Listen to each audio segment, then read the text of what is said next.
UP चलते हैं इमरान भाई।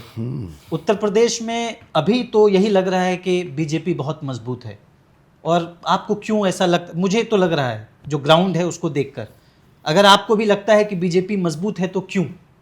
अभी चंदा चोरी चल रहा है, आपको मजबूत लग रही है बीजेपी? सब लोग सवाल कर रहे हैं जो कुछ राम मंदिर के अंदर हुआ है। चंदा चोरी में तो देखिए एसआईटी बन गई, एसआईटी, गिरफ्तारियां हो गई। अरे यार एसआईटी बनी तो एसआईटी ने रिपोर्ट क्यों नहीं कराई? रिपोर्ट तो एसआईटी को करानी चाहिए थी ना। नहीं, एसआईटी ने ये भी तो कहा कि 15 दिनों में रिपोर्ट, फाइनल रिपोर्ट फिर हम देंगे। नहीं तो उसका वजूद क्या है एसआईटी का? फिर एफआईआर क्यों हुई? हो सकता है कि फाइनल रिपोर्ट आने के बाद एफआईआर, मुझे बताओ। एक एफआईआर तो हो गया। नहीं, एफआईआर क्यों हुई? और एफआईआर हुई तो एफआईआर 15 दिन पहले क्यों नहीं करी गई? अगर ट्रस्ट को ही एफआईआर करनी थी तो 15 दिन पहले क्यों नहीं करी? ये सब लीपापोती हो रही है, कुछ नहीं है। बहुत बड़ा खेल है।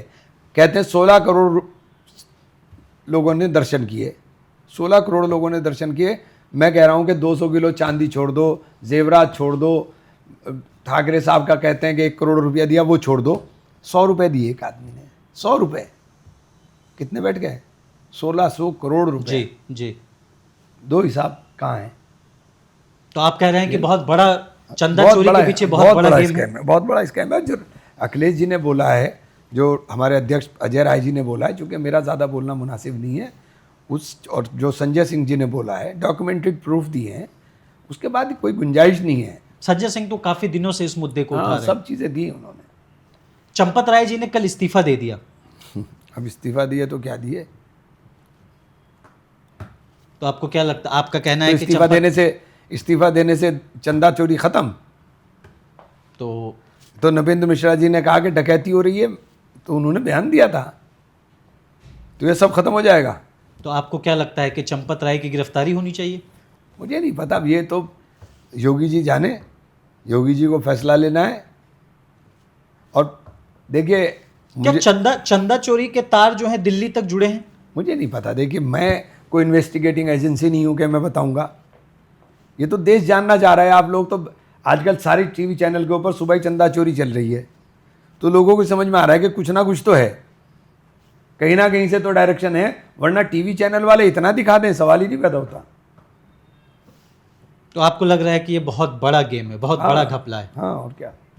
सहारनपुर में इस वक्त, सहारनपुर मुझे लगता है उत्तर प्रदेश में इस वक्त सबसे चर्चित लोकसभा है, और वहाँ की राजनीति को लेकर इस वक्त हर जगह बात हो रही है, चाहे वो रीजनल चैनल्स हों, चाहे वो लोकल चैनल्स हो, चाहे वो देश के जो नेशनल मीडिया हैं उस पर। ऐसा क्या हो गया? ये तो आप बताइए कि क्या हो गया ऐसा?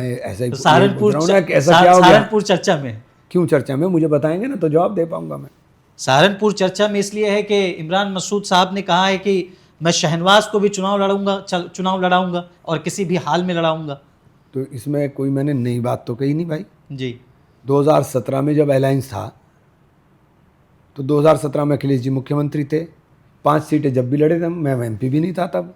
तो इसमें कौन सी ऐसी आश्चर्यचकित करने वाली बात है जिसके ऊपर आपको इतना आश्चर्य हो रहा है? नहीं, लेकिन शहनवाज अभी हैं किस पार्टी में? शहनवाज समाजवादी पार्टी में है। जी हाँ, लेकिन शहनवाज समाजवादी पार्टी में, आप कांग्रेस में हैं। हाँ। लेकिन आप कह रहे हैं कि हर हाल में मैं शहनवाज को चुनाव लड़वाऊंगा। तो लड़ा देंगे, क्या है राजनीति के अंदर। जिस आदमी ने मेरी इतनी मदद की हो जी, इमरान मसूद का नाम ही है कि अपनों को साथ नहीं छोड़ता हूँ मैं जी। जिन्होंने मेरा बुरे वक्त में साथ दिया है, मैं उनका साथ नहीं छोड़ूंगा, कभी भी नहीं छोड़ूंगा। आशु मलिक के साथ में कुछ अदावत है? क्या ना, आप लोकल पॉलिटिक्स में आ गए, छोड़िए इन चीज़ों को। जी, मैं बस सहारनपुर नहीं, बस मुझे ज़रूरत ही नहीं है, इससे ज़्यादा कुछ नहीं है, उस पर बात आपको नहीं करना है। तो क्या आप जो है सहारनपुर की 7 सीटों पर अपनी दावेदारी ठोकेंगे? पार्टी तय करेगी। मजबूत ज़िला है हमारा, और मजबूत ज़िले के अंदर जिस तरह 17 में लड़े थे उसी तरह से। लेकिन 5 सीटों पर आज तो बीजेपी काबिज है। तो 17 में हम लड़े थे, उसी तरह से हम लड़ेंगे।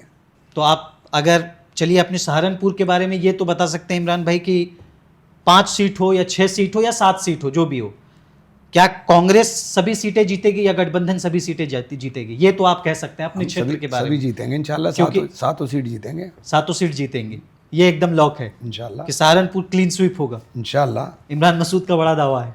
कोशिश करेंगे इंशाल्लाह। दावा तो नहीं, दावा तो खुदा ही होता है, अल्लाह ताला के हाथ में है। तो क्या असदुद्दीन ओवैसी को रोकने के लिए इमरान मसूद तैयारी कर रहे हैं उत्तर प्रदेश में, खासकर सहारनपुर नहीं में? नहीं, मैं किसी को रोकने के लिए, भाई मैं कभी नेगेटिव पॉलिटिक्स नहीं करता हूँ। मेरा कभी किसी के रोकने का मतलब नहीं होता। मेरा मतलब है कि कांग्रेस को खड़ा करना है, कांग्रेस को बड़ा करना है, कांग्रेस को तैयार करना है। मेरा कभी नेगेटिव अप्रोच नहीं होती। एक मुस्लिम एमपी के लिए क्या कांग्रेस में रहकर राजनीति करना आसान है इमरान भाई? मुझे समझ में नहीं आया ये मुस्लिम और हिंदू की बात कहाँ से आ गई। कांग्रेस तो सबकी है, कांग्रेस तो महात्मा गांधी की विचारधारा है। लेकिन पिछले 2014 के बाद से ऐसे स्टेटमेंट्स हैं आपके मुस्लिम नेताओं के या फिर दूसरे नेताओं के, जैसा कहा जा रहा है कि कांग्रेस पार्टी जो है मुस्लिमों को दरकिनार कर रही है या मुस्लिमों को काट कर मैं एमपी बैठा हूँ भाई, कांग्रेस की तो देन हूँ मैं एमपी नहीं बैठा हूँ क्या? लेकिन आप एमपी बैठे हैं, लेकिन एक ऐसे आदमी थे जिनको कि ठीक है कांग्रेस पार्टी ने बनाया, बड़े नेता बने, मुस्लिम चेहरे थे, गुलाम नबी आज़ाद साहब काफ़ी बयान देकर कांग्रेस छोड़कर चले गए। देखिए आज़ाद साहब बहुत वरिष्ठ नेता थे और मैंने उनका, चूँकि उन्होंने मुझे बहुत सपोर्ट किया और हमेशा छोटे भाई की तरह प्यार किया और मैंने बहुत कोशिश की कि वो ना जा पाए, लेकिन चले गए। इस वक्त भारत की राजनीति बिना हिंदू मुसलमान के नहीं चल सकती है क्या? भारत की राजनीति तो बिना हिंदू मुसलमान की चलेगी, लेकिन कुछ पार्टियों की राजनीति बिना इसके नहीं चलती है। भारत की राजनीति इसके बिना ही चलेगी। भारत का करैक्टर ही सेक्युलर है। मैं बेसिकली बिहार से आता हूं इमरान भाई, और बिहार से मैं सीमांचल से आता हूं। सीमांचल में हमने कई मुस्लिम नेताओं को देखा और बिहार के बाद हमारी नज़र उत्तर प्रदेश की तरफ जाती है। उत्तर प्रदेश में भी हमने कई मुस्लिम नेताओं को देखा। क्या आपको ऐसा लगता है कि मुस्लिम नेताओं ने ही मुसलमानों की राजनीति का नुकसान किया है? नहीं, आप ऐसा नहीं मानते? नहीं, देखिए बहुत कड़वी हो जाएगी थोड़ी सी बात। मुसलमान की राजनीति का नुकसान मुसलमान ने किया है। मुसलमान की राजनीति का नुकसान आप कह रहे हैं मुसलमान ने किया, मुस्लिम नेताओं ने नहीं किया। अपने नेताओं को मार दिया। आप अपने नेताओं को क्यों मारते हो? अपने नेताओं को मत मारो, तुम्हारी आवाज़ उठाने वाला भी नहीं होगा कोई। नहीं तो ये बताइए कि वो तो सर, मैं इससे ज़्यादा नहीं बोलूँगा। फिर भी वो कैसे मार रहे हैं? इससे ज़्यादा नहीं बोलूँगा, लेकिन मुसलमान नेताओं को मत मारो, आवाज़ उठाने वाला भी नहीं रहेगा। राहुल गांधी के अलावा कोई बोलने की हिम्मत नहीं कर पाता कि मुसलमान करके वो कोई बात कर पाए। ये दम राहुल गांधी में ही है, तो इसलिए नेताओं को मत मारो। तो ये जो आप देश के उच्च सदन में बैठे हुए हैं, लोकसभा में आप बैठे हुए हैं, आप मेंबर ऑफ पार्लियामेंट हैं।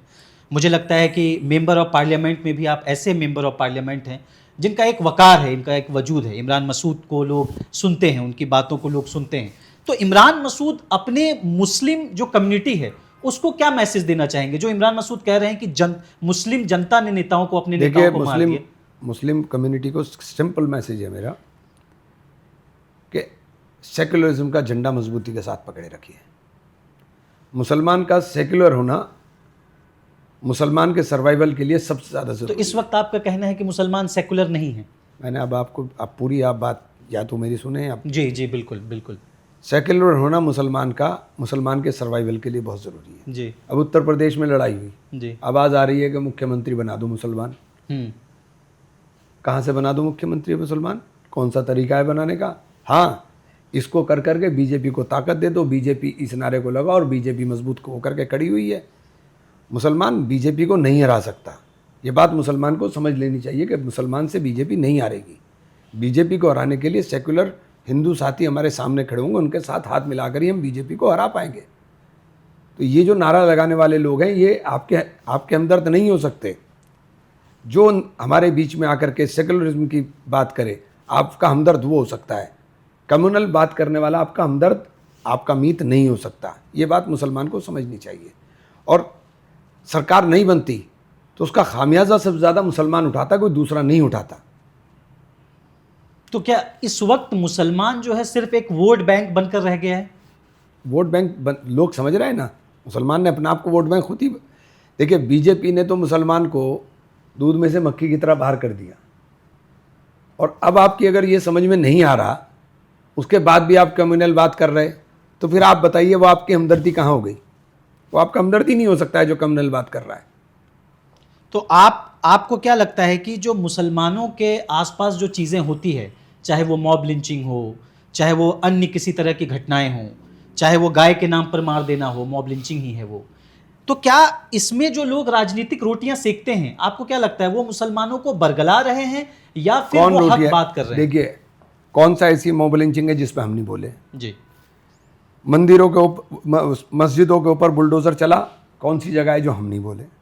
दरगाहों पर बुलडोजर चल रहा है, हम बोल रहे हैं। मदरसों को सील किया जा रहा है, हम बोल रहे हैं। तो हम बोल रहे हैं, ऐसा थोड़ा ही ना है कि हम नहीं बोल रहे हैं। कौन सी जगह है बताइए? राजस्थान के अंदर 9 मस्जिदें गिरा दी गई, सबसे पहले अशोक गहलोत साहब बोले, हम बोले। तो ऐसा थोड़ा ही नहीं कि हम नहीं बोलते हैं, हम बोलते हैं। हम कम्युनल की बात कर रहा हूँ। अब उत्तर प्रदेश में नारा लगा दिया कि मुसलमान चीफ मिनिस्टर बनाओ। अब बताइए, आप ये नारा लगाएंगे, बीजेपी किसी सूरत भी नहीं आ रहेगी। तो और पीटेगा ऐसा- कौन? तो ऐसा ही सुनो, पीटेगा कौन? सरकार। ये तो चले जाएंगे, जिन्होंने ये नारा लगाया उनका उत्तर प्रदेश से वास्ता नहीं रहेगा, वो चले जाएंगे। पीटेगा उत्तर प्रदेश का मुसलमान, संभल होगा, बहराइच होगा, पीटेंगे तो हम लोग। तो ऐसा नारा जो है, ऐसा नारा एमआईएम के मुखिया असदुद्दीन ओवैसी भी लगवाते हैं। वो कहते हैं हिजाब वाली बेटी जो है प्रधानमंत्री बनेगी। कैसे बन जाएगी? कौन सा तरीका है बनने का? कौन सा तरीका है बनने का? आप बीजेपी को ऑक्सीजन दे रहे हो और इसके अलावा क्या कर रहे हैं? फिर इस बयान से तो बीजेपी को ऑक्सीजन मिलेगी। तो आप कह रहे हैं ऐसे बयान देकर ओवैसी जो है बीजेपी की मदद कर रहे मैं हैं। तो इस पे ऐसे, मुझे नहीं पता, मैंने सुना नहीं, लेकिन मैंने बताया कि ऐसा कोई बयान देगा तो उससे बीजेपी को ऑक्सीजन मिलेगी। ये तो बीजेपी को ऑक्सीजन मिल जाएगी ऐसे बयानों से।